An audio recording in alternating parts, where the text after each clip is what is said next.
All right, guys. Happy Tuesday. Great again this week to be back in the Collie against a really good Colorado team. I've had the last 2 days to watch tape on all phases and have come away extremely impressed. I think Coach McIntyre is doing a wonderful job at Colorado. One, bringing good players in, and then two, developing them. We saw it last year, to be honest with you. We saw game after the game them lose close games, and even in our game we walked away from that victory saying, wow, when this team matures, he's going to have something special here. And lo and behold, it's a year later and they're doing wonderful things. Offensively, extremely balanced over this first half of the season. Talking about a 200-yard rush team per game, 300 yards passing per game, and putting up 43 points. I think the quarterbacks have done a wonderful job. Obviously, they've had to play two because of injury, but both kids have been great decision makers. 14 touchdowns to only 2 interceptions. I've been really impressed. They're a little bit different than we faced last week. In the fact where Manny was a terrific athlete that was going to rush the ball 13 to 15 times. These guys don't. They may get 4 to 6 carries in the game and can move the chains, but they're there to throw the ball and make great decisions. So both are very similar, so no matter which one plays, we feel like we can use the same game plan. It's fun. The two guys that have really been scary coming out of it are Fields and Ross, the two receivers. I've been extremely impressed. They're the hardest guys to cover, the guys that can be the deep ball threat and be the RPO guy out in space and make yards after catch. That's a dangerous animal, and they don't have one of them. They have 2 of them in Fields and Ross, and have been extremely impressed. Defensively, a really mature bunch. 8 seniors on this defense. 10 returning starters on the defense. I think Coach Levitt's doing a wonderful job in that 3-4 scheme. They've got some big men up front, Jordan, Josh, and Sampson, all 300-pounders, really holding the point of attack and doing a great job. I mean, they're 13th in the country on defense right now and 9th in passing. And I think one of the reasons is when you look at their 2 corners with Witherspoon and I'm going to mispronounce it, but I'm going to give it my best shot, Awozi. They do a tremendous job of speed and size. These guys have great length, 6 foot and 6'3". Really impressed. The thing that is a big challenge for us going into this week that I feel is special teams. You watched the one loss that they had at Michigan, and that was a really, really close game, and special teams separated Michigan from this team. So big challenge to coach backs and the special teams. Injury-wise, Keely Ross, you saw sit out. He's got a shoulder sprain. I would say he's 50-50 at best for the game. Jabari Ruffin is under concussion protocol. He's 50-50 at best for the game. Zach Banner tried to go on the ankle today, was pulled in practice. We'll see where he's at tomorrow. Dominic Davis was back from that knee hyperextension. Feel like he'll be ready for the game. Said Ware is nursing a hand. The x-rays came back negative, but we're nursing that pretty good. It's pretty sore. Jonathan Lockett has a shoulder sprain, but practiced today. Don't see anything there.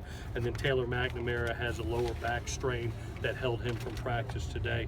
We'll see where he's at later in the week. With that, I'll answer any questions that you have. Justin Davis has had a couple good games the last couple of weeks. What have you seen from him that has allowed that to happen? Complete back right now, to be honest with you. As impressed as I was with him running the ball, he's really catching the ball out of the backfield. Made 2 great catches in that game that produced explosion plays for us, one for a near touchdown. And also he's creating explosion runs. We really challenged him that we felt like we could get to the safety position in the run game, and then he was going to have to make the last one miss. And he did that twice on 2 huge runs. So it is what it is. He's a senior. I remember him, in the spot where Rojo is right now, growing up under Buck and Trey Madden and showing flashes. And then now he's a very mature, complete back and really doing great things. He's providing great balance for us on offense and really doing a nice job of getting us some man coverage right now because of the threat that he is. What you think of a running back who has kind of the explosion and then develops the other stuff? It seems like Justin had the other stuff and now has added the explosion stuff. What has he done to add those? No, it was actually the other way. He was always explosive. You could ask him. I mean, the ball would bounce off his face mask. When he first got here, he had never caught the ball. When he was at Lincoln of Stockton, when I was recruiting him, he was handed the ball 36, 37 times a game. Didn't understand it. Never pass protect. Never had really had natural ball skills. He's worked that and really has become a complete back. I'm very, very proud of the man he's become and the player he's become. Coach McIntyre said you changed the offense completely and you're a spread team now and all that. Is he right? No, I mean, I like the fact that we rushed the ball for 200 yards last game. I think that's imperative. I think the difference that you're seeing is, in the 11 personnel looks, the 3 wides look, you have 2 runners in the backfield, one at the quarterback position and one at the running back position. And what it's allowing us to do is they're having to load the box, and now you're having some man-to-man coverage outside, whether it was Deontay last night or Juju or Darius or Stephen Mitchell. They're doing some nice things because they're having to defend against 2 runners in the box. So has there been some tweaks to the running game? Yes, but with the quarterback-driven runs, Dan, is the difference. Would you call it a spread? No, I mean, we always have a tight end on the field, so a true spread is 4 wides and no tight end attached. We like to have that tight end attached. We still bring in our 2 tights. We still brought in, our tight end and fullback also in that last game. So we're always going to be 11 personnel first, 12 second, and then 21. We're not a lot of 4 wides. I think McIntyre's term was a spread with athletic tight ends. Well, if that's it, if 200 yards a game rush it is spread, whatever it might be. But the balance right now is what I see. That's what I saw last night. The marriage between the 2 is the reason we were successful. Are you forcing defenses the last couple of games to be more honest then in terms of how they play? Yeah, definitely. I think that's a great observation, Scott. One of the things that you saw even in the Utah game is the ability to have space plays and quarterback draw.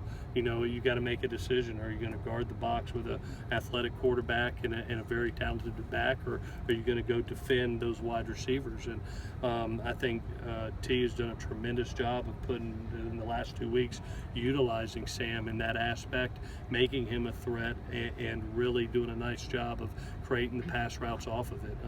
I think without the turnovers in the Utah game, it was about as good as you could play offensively. What kind of growth have you seen from Sam over the last couple of games? I've been extremely impressed with his decision making. I mean, to be where he is right now, not have a turnover, getting the ball in the right place. Was it perfect? No, and he was the first one to say it, which I appreciate as a coach. But just his decision making and his anticipation, and then his creativity. I mean, what he did on the flea flicker to have that type of poise, not panic, pick up the ball, find the receiver, was incredible. I mean, in the 2-minute drive, if you go and freeze the tape when he let the ball go to throw to Darius wasn't even out of his cut. You freeze and you're like, who's he throwing it to? He knew that the window was there and he anticipated it. So I think the decision making, the anticipation, and just the game maturity for a redshirt freshman is beyond, and even with y'all, I mean, you could see it. He's an old soul right now, and hopefully that continues. You had one play where it looked like it was a design draw, and he threw it out to Deontay. Yeah. Was that a That run? was exactly. That was a good observation. It was. We were in a 4-by-1 set. You had single receiver, had a quick game backside, quarterback draw, and a perimeter screen. Had the numbers for the quarterback draw. We had a physical beat inside. He bounces off, somehow catches a little peripheral vision of Deontay out there and pitches it out there. And one of those things where, thank goodness he was a point guard in high school on the basketball team. I guess he had to do it a lot, and it's showing. Anything else for Coach? Wow, I love it. Thank y'all. Appreciate it, guys.